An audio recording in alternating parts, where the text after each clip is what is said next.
આમાં કાંઈ ખૂટે નહીં. 30 કરોડ રૂપિયાનું ફંડ આ દિગ્વિજયસિંહ જાડેજાને એનો પરિવાર 3 વર્ષમાં કટકટાવીને આ વિસ્તારને પછાત બનાવવાનો બહુ મોટો પ્રયોગ કર્યો છે.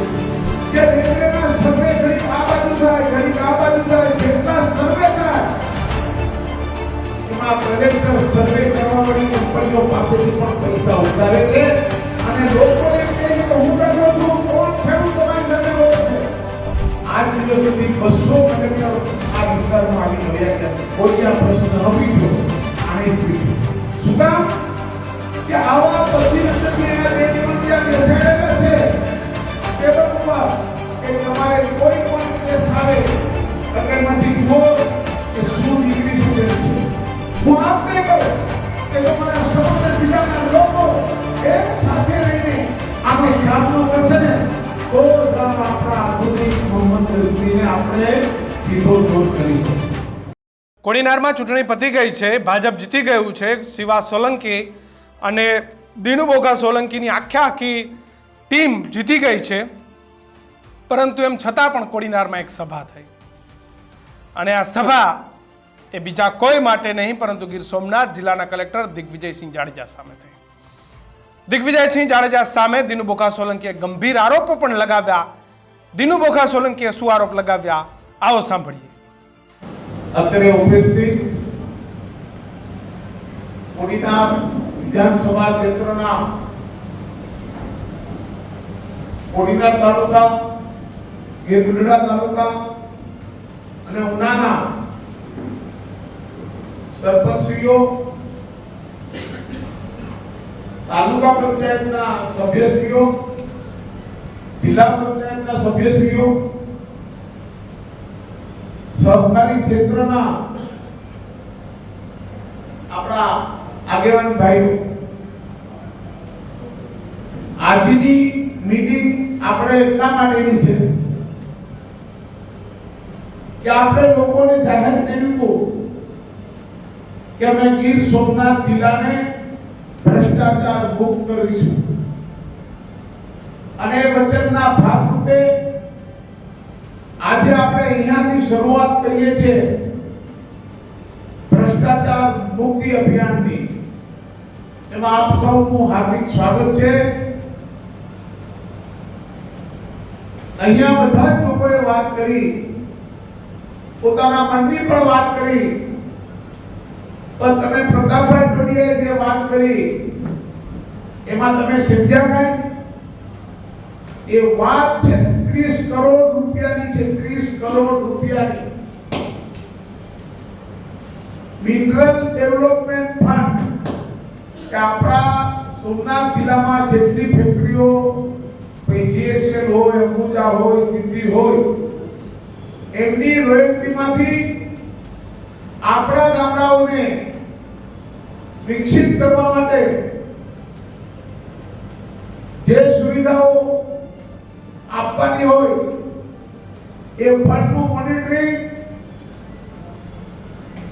લાગે તો તમને એમ કે આ અધિકારી કરે છે ને આ અધિકારી કરે છે, પણ નહીં.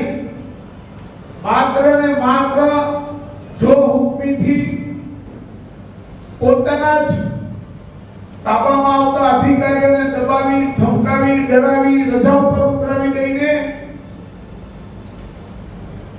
આપણા જિલ્લાના કલેક્ટર દિગ્વિજયસિંહ જાડેજા પોતાના દીકરાની ખાનગી એજન્સીઓ ઊભી કરાવીને એના દીકરાનો જેનો ભાગ હોય એ જ એજન્સીને મિનરલ ડેવલપમેન્ટ ફંડની સ્કીમમાં સામેલ કરે છે. આમાં દરેકમાં એક સમિતિ રચવાની હોય છે. કમિટી છે જેને જેમ કે આ પેન છે એના નક્કી ભાવ કરવાના હોય કે આના 5 રૂપિયા છે.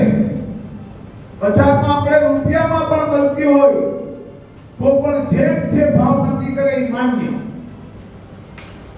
અને આ જેમની કમિટીની વાત, એના ભાવ નક્કી કરવાની વાત, ભાવ માન્ય કરવાની વાત, જેની પાસે આ ફંડનું સંચાલક છે એ પોતે જ ગીર સોમનાથ જિલ્લાના કલેક્ટર છે. આ તો કહેવત છે ને કે મોસારે જમણવાર ને માં પીરસે. આમાં કાંઈ ખૂટે નહીં ભાઈ. 30 કરોડ રૂપિયાનું ફંડ આ દિગ્વિજયસિંહ જાડેજાનો પરિવાર 3 વર્ષમાં કટકટાવીને આ વિસ્તારને પછાત બનાવવાનો બહુ મોટો પ્રયોગ કર્યો છે. હું દાખલો આપીશ તમને કે 50 લાખના સૂર્ય કુકર રસોઈ બનાવવાના કુકર અને 50 લાખના હું અહીંયા 100 ગામના મારા પ્રતિનિધિઓ અહીંયા બેઠા છે. 100 ગામના તમારા કોઈના ગામમાં એક પણ સૂર્ય કુકર આવ્યું હોય તો મને હાથ ઊંચો કરીને બતાવે. એક પણ લાભાર્થી હોય તો મને બતાવે. તમે જુઓ તો ખરા કે આ માણસે આ વિસ્તારને લૂંટવા માટે શું નથી કર્યું. અરે એટલે સુધી મારી પાસે રેલવે વાળા આવે છે, નહેરનું જે નહેર કાઢવાની છે નહેર વાળા.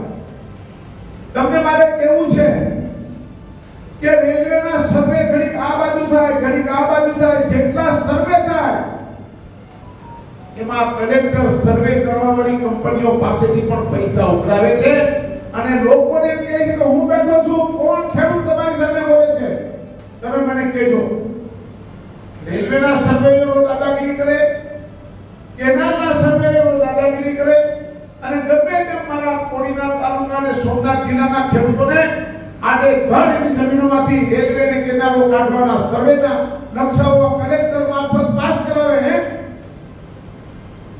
મારે હાથ મૂકે કે આ માણસ પૈસામાં કેટલે સુધી નીચો જાય, પૈસા માટે કેટલો નીચે જાય એનો હું તમને દાખલો આપું છું. જ્યારે ભારત પાકિસ્તાન આપણે અલગ થયા ત્યારે આપણા જ હિન્દુ ભાઈઓ, આપણા જ નિરાશ્રિત ભાઈઓ પાકિસ્તાનથી આપણા બધા ઉપર આવડો મોટો વિશ્વાસ કરીને અહીંયા આવ્યા, આપણા દેશમાં આવ્યા. એને વિસ્થાપિત તરીકે સ્થાપિત કરવાનો પ્રયત્ન ભારત સરકારે કર્યો અને એમને આપણા ભારત દેશના કોઈ પણ ખૂણામાં એને રહેવા માટે ઘર કે જમીનો આપવાનો પ્રયત્ન કર્યો. એના ભાગરૂપે હું આપને કહું છું, નામ જોગ કહું છું મિત્રો, કે આપણા પડોશમાં આવેલા ઉના તાલુકાના ખેમચંદ વિરુમલ સાવંત, ચેતન વિરુમલ સાવંત, હરેશ વિરુમલ સાવંત આ એક જ પરિવારના માણસો છે. એમના બાપ દાદાઓ અહીંયા આવ્યા પાકિસ્તાનમાંથી જુદા પડીને અને સરકારે, આપણી ભારત સરકારે office of the regional settlement commissioner, ministry of rehabilitation એટલે કે વિસ્થાપિતોને સ્થાપિત કરવાની આપણું મંત્રાલય, આ લોકોએ મંજૂરીઓ આપ્યા પછી એને ખેતીની જમીનો ખરીદી, એને અહીંયા સ્થાપિત કર્યા. આ પરિવારના બાળકો આજે પેઢી દર પેઢીથી હમણાં નીકળા ખેતી કરતા એ જમીનમાં બિન ખેતી કરવાનો પ્રયોગ કર્યો કે ચલો આપણે બિન ખેતી કરીએ અને બિન ખેતી માટે અને ખાતેદાર થવા માટે જરૂરી હોય છે. બિન ખેતી ક્યારે થાય? એ ખાતાના ખાતેદાર થાય. જમીનમાં એના નામ તો કેવી કાઢે છે. એમાં આ કલેક્ટર ઓફિસ કેવી ભૂલો કાઢે છે કે આ જમીન તમારી નામે ક્યાંથી આવી, કેવી રીતે આવી. આજ દિવસ સુધી 200 કલેક્ટર આ વિસ્તારમાં આવીને વયા ગયા છે. કોઈ આ પ્રશ્ન ન પૂછ્યો, આણે જ પૂછ્યો. શું કામ? કે આવા બધી અંદરથી એના 2-3 ત્યાં બેસાડેલા છે ટેબલ ઉપર કે તમારે કોઈ પણ કેસ આવે એટલે એમાંથી જુઓ કે શું નીકળી શકે છે. આજ સિંધી સમાજના લોકો બધા જ પિતળા પોતાની જમીન, બાપ દાદાની જમીન, બાપ દાદાઓએ ખરીદેલી જમીન જ્યારે બિન ખેતી માટે મૂકવા આવે ત્યારે એમાંથી આવા પુરાવો કાઢવા.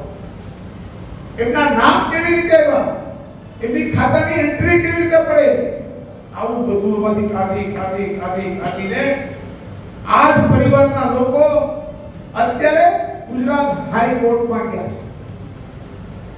ગુજરાત હાઈકોર્ટે આ કલેક્ટરની ઉપર 3 ખાતેદાર તરફથી નોટિસો કાઢવામાં આવી છે. મિત્રો મારે તમને કહેવું છે કે જે બિચારા પાકિસ્તાનથી ભાગીને પોતાની જમીન મિલકતો બધું જ મૂકીને ભારત પાકિસ્તાનના ભાગલા વખતે આપણા ભાઈઓ અહીંયા આવ્યા, એની પાસેથી પણ આ ભાઈ પૈસા છોડતો નથી. આની પૈસાની ભૂખ કેટલી છે એ તો એને જ ખબર હશે. પણ મારે આપની વચ્ચે આ શેર કરવી હતી. મેં વાત રેલવેના સર્વે આવે, કેનાલના સર્વે આવે, એ સર્વેયરો પાસેથી પણ પૈસા લઈ અને અમારા જિલ્લાની પ્રજાને આ માણસ બદલી ગયો. હું આપને કહું કે જો મારા સમગ્ર જિલ્લાના લોકો એક સાથે રહીને આનો સામનો કરશે ને તો જ આપણા આધુનિક મોહમ્મદ ગઝનીને આપણે સીધો દોર કરી શકશું.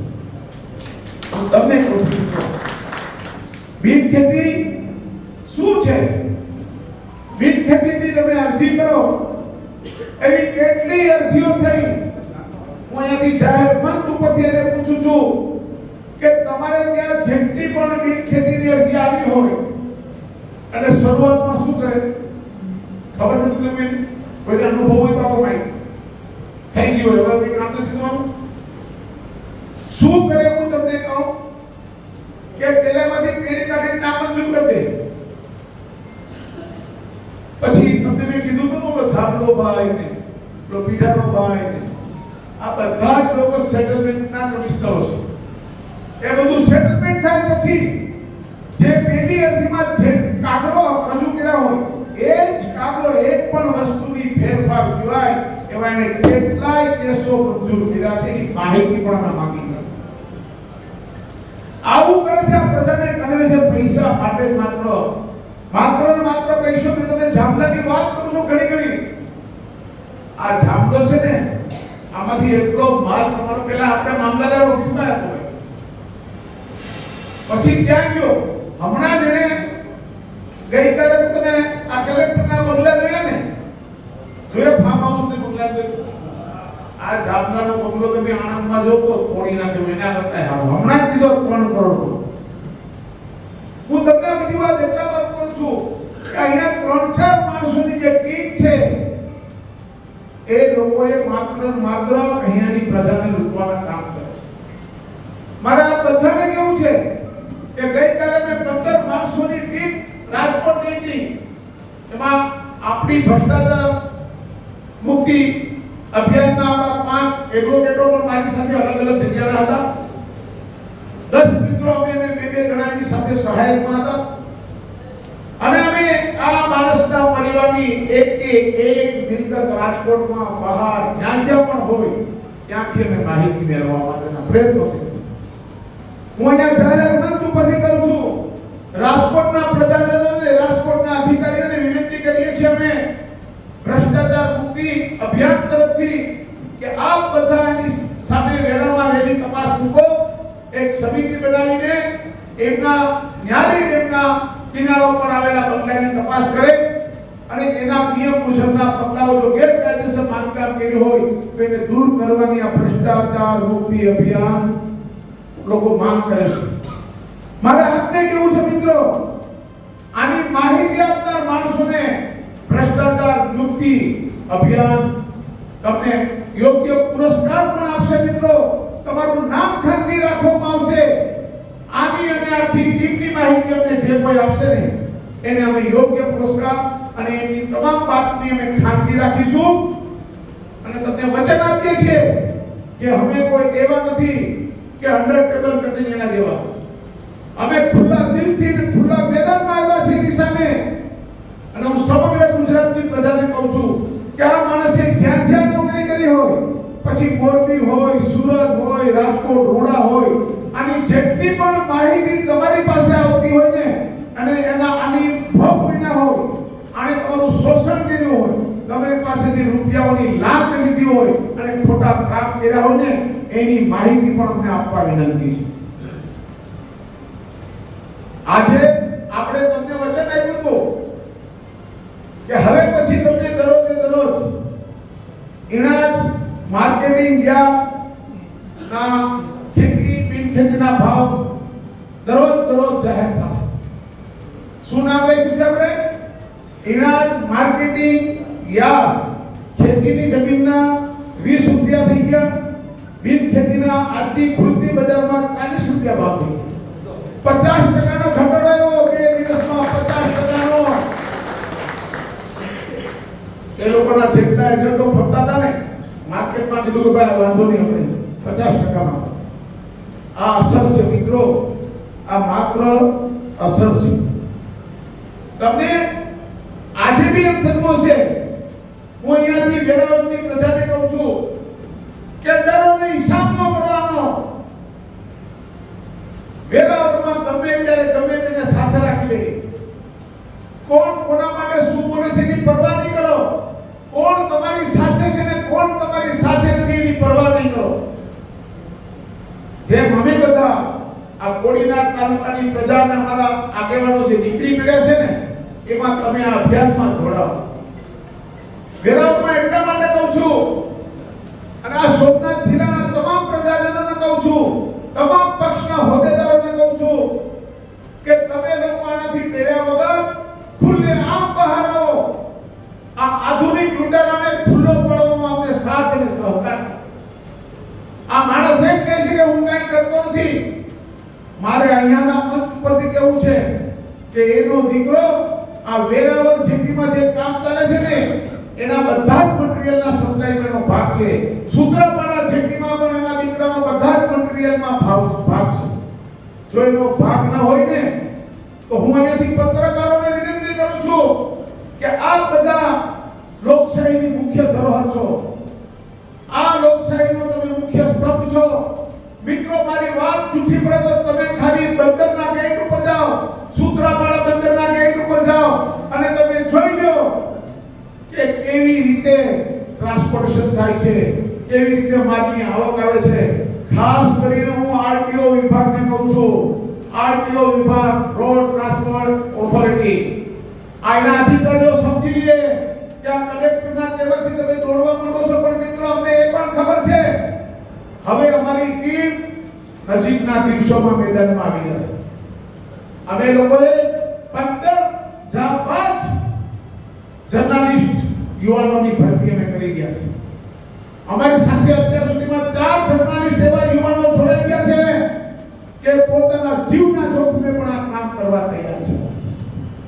હું આ બધા પત્રકારોને વિનંતી કરું છું કે જો હું ખોટો પડતો હોઉં તો તમે વેરાવળ બંદર ઉપર જાઓ અને સૂત્રાપાડા બંદર ઉપર જાઓ અને આરટીઓના અધિકારીઓને સાથે લઈને જાઓ અને ખાલી આ બધા જે વાહનો ભરીને આવે છે એનો વજન તો માપો એટલે તમને ખબર પડી જશે.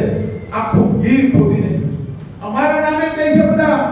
અમે તમને એમ કહીએ છીએ કે સમગ્ર વિસ્તારમાં ચાલતા જે પણ કઈ કામો હોય ને, પછી એમડીએફ ના હોય કે જિલ્લા પંચાયતમાં જે પણ લેવાના હોય, આ બધા કામોમાં આ લોકોની ભ્રષ્ટ ટુકડી આવી ગઈ છે. સુજલામ સુફલામ યોજના અહીંયા બેઠા છે ગામના તમામ સરપંચોને કહું કે તમે લેખિતમાં આરટીઆઈ કરો અને આરટીઆઈ માંથી તમારે માહિતી મળે તો અમે આરટીઆઈ કરવાના છીએ. અમારી પાસેથી માહિતી લઈ જાઓ કે તમારા ગામની અંદર સુજલામ સુફલામ યોજના હેઠળ કેટલા તળાવો, કેટલા ડેમો આ બધું બનાવવામાં આવ્યું છે એની માહિતી અમે તમને. આ સંપૂર્ણ સૌથી વધુમાં વધુ ભ્રષ્ટાચાર આ માણસે 2024માં ઇરિગેશન ડિપાર્ટમેન્ટમાં કલસરિયા સાહેબ કરીને હતા. ખબર છે તમને તળાવ ઊંડા ઉતારતા હતા. મને માત્ર તમે તમારા ગામના તમામ તળાવોની માપણી કરી, તમારા હાથથી માપણી કરો, કેટલા ફૂટ લંબાઈ, પહોળાઈ અને ઊંડાઈ છે એની માહિતી આપો. પછી એક વસ્તુ તમે સરકારી રેકોર્ડ ઉપર થયેલા કામ મુજબ ગણો, તમને ખબર પડી જશે કે કેવડો મોટો ભ્રષ્ટાચાર થયો છે. આમાં આ બધું ફંડ વાપરવું હોય ને, બધું ફંડ વાપરવું હોય. તમારે પંખો કર્યો મેં તમને કીધું એમ 50 લાખના સૂર્યથી ચાલતા, તડકાથી ચાલતા કુકર લીધા. 50 લાખના. તમારા કોઈના ગામમાં એ આવ્યું છે? આ વાત મેં બીજી વાર રિપીટ એટલા માટે કરી કે તમારી પાસે માહિતી હોય